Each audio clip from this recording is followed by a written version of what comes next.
Hello guys, मेरा नाम है हिमांशु और आप देख रहे हैं रेसल अलर्ट। सो गाइस, जैसा कि Roman Reigns and Seth Rollins की फ्यूड अनफिनिश्ड रह गई थी रॉयल रंबल 2022 में, बट ये फिर से होने वाली है स्टार्ट। तो क्या कुछ हो चुका है बड़ा आज की इस वीडियो में, मैं उसी के बारे में करने वाला हूँ बात। लेकिन इससे पहले मैं आप सबको बताना चाहता हूँ क्राउन जूल के लिए ब्रॉक लेसनर को लेकर क्या कुछ आई है बड़ी अपडेट। इसके अलावा रोमन रेंस हमें एक कौन सा काफी बड़ा रिकॉर्ड बनाते हुए दिखने वाले। तो गाइस, सबसे पहले हम उसी रिकॉर्ड के बारे में कर लेते हैं बात, जो कि रोमन रेंस हमें काफी जल्द बनाते हुए दिखने वाले। तो आप सबको पता ही है रोमन रेंस 3 साल से भी ज्यादा से चैंपियन है, जिसकी वजह से उन्होंने कई सारे रिकॉर्ड बना दिए, कई सारे रिकॉर्ड तोड़ दिए हैं। बट गाइज, अब जो चीज रोमन रेंस करने वाले वो नेक्स्ट लेवल पर होने वाला है। तो आप सबको पता ही है ट्रिपल एच है हमारे 14 टाइम वर्ल्ड चैंपियन, यानी कि उन्होंने 14 टाइम्स वर्ल्ड चैंपियनशिप जीती है और 14 टाइम्स हारी भी है। लेकिन उनका जो कंबाइंड टाइटल रेन है वो है 1218 डेज का, जिसे रोमन रेंस ब्रेक करने वाले हैं 1 जनवरी 2024 को।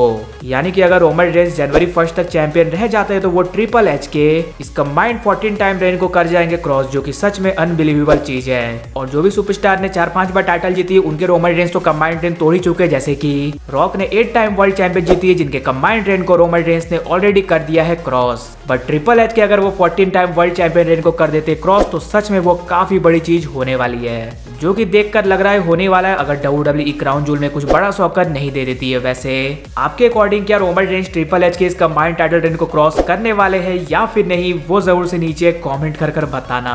इसके बाद नेक्स्ट बात कर लीजिए ब्रॉक लेसनर के क्राउन जूल को लेकर अपडेट के बारे में। तो इस बार ये अपडेट थोड़ी उल्टी आई है, क्योंकि ब्रॉक लेसनर क्राउन जूल में आने वाले ये अपडेट नहीं है, बल्कि ब्रॉक लेसनर क्राउन जूल में क्यों नहीं आने वाले हैं ये अपडेट निकल कर आई है। आप सबको पता ही है जब भी सऊदी का शो होता है वहां पर तो ब्रॉक लेसनर जाते ही है, और इस बार भी फैंस होप कर रहे थे कि क्राउन जूल में हमें ब्रॉक लेसनर देखने को मिलेंगे, लेकिन ऐसा हमें देखने को नहीं मिला।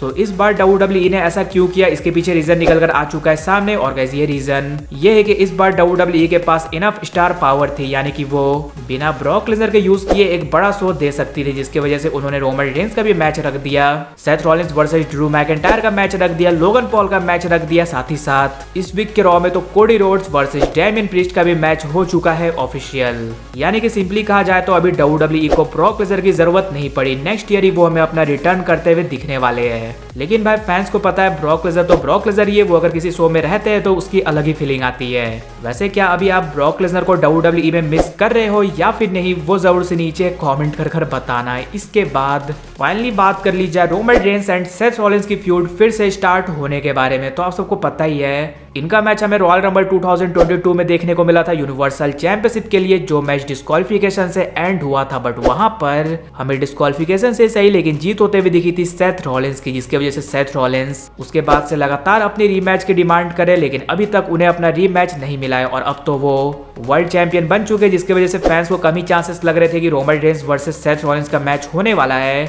और सर्वाइवर सीरीज ये एक ऐसा पेपर व्यू था जहां पर लोगों को लग रहा था कि हमें चैंपियन वर्सेस चैंपियन मैच देखने को मिलने वाला है Roman Reigns versus Seth Rollins के बीच। बट अभी जो भी चीजें चल रही है रॉ एंड स्मैकडाउन में, उसे देखकर यही लग रहा है कि रोमन रेंस हमें वॉर गेम्स मैच में देखने को मिलने वाले हैं। लेकिन गाइज, इस वीक के रॉ में हो चुका है कुछ बड़ा, जिसे देखकर लग रहा है कि शायद से हमें चैंपियन वर्सेस चैंपियन मैच ही देखने को मिलने वाला है सर्वाइवर सीरीज के पेपर व्यू में। बिकॉज जब रिया रिप्ली हमें सेथ रॉलिंस के पास आते हुए दिखती है एंड वो उन्हें ऑफर करती है कि वो ज्वाइन कर ले जजमेंट डे को, देन सेथ रॉलिंस उनका रिप्लाई करते हुए कहते हैं, देखकर लग रहा है कि तुम्हें ये विश्वास हो चुका है कि डेमियन प्रीस्ट मुझ पर अपनी कॉन्ट्रैक्ट सक्सेसफुली कैंसिल नहीं करने वाला। फिर रिया रिप्ली समझाती है, अगर तुम हमें ज्वाइन कर लेते हो देन तुम पर कैंसिल भी नहीं होगा और तुम्हारा टाइटल रेन रोमन रेंस जितना ही लंबा बन जाएगा। But Seth Rollins Roman Reigns की बेइज्जती करते हुए कहते हैं कि मुझे रोमन रेंस जैसा तो बिल्कुल भी नहीं बनना है, यानी कि रोमन रेंस जैसा चैंपियन है वो वैसा बिल्कुल भी नहीं बनना चाहते। अब यहाँ पर इस सेगमेंट का कुछ भी ज्यादा सेंस नहीं था, बस यहाँ से हमें एक ही चीज पता चलते हुए दिखी, वो ये है कि रोमन रेंस को टारगेट किया है सेथ रॉलिंस ने।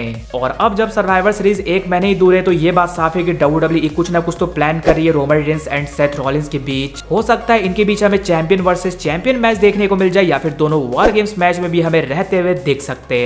लेकिन हाँ, सर्वाइवर सीरीज पेपर व्यू में दोनों आमने सामने आएंगे इसके चांसेस काफी ज्यादा है। और जैसा कि लास्ट टाइम हमें इनके प्रोमो सेगमेंट में काफी ज्यादा मजा आया था, वहां पर सील्ड का भी मेंशन हुआ था, डीन एम्ब्रोस का भी मेंशन हुआ था। इस बार भी हम सब एक्सपेक्ट कर सकते हैं कि डीन एम्ब्रोस का हमें नेम ड्रॉप होते हुए दिख सकता है।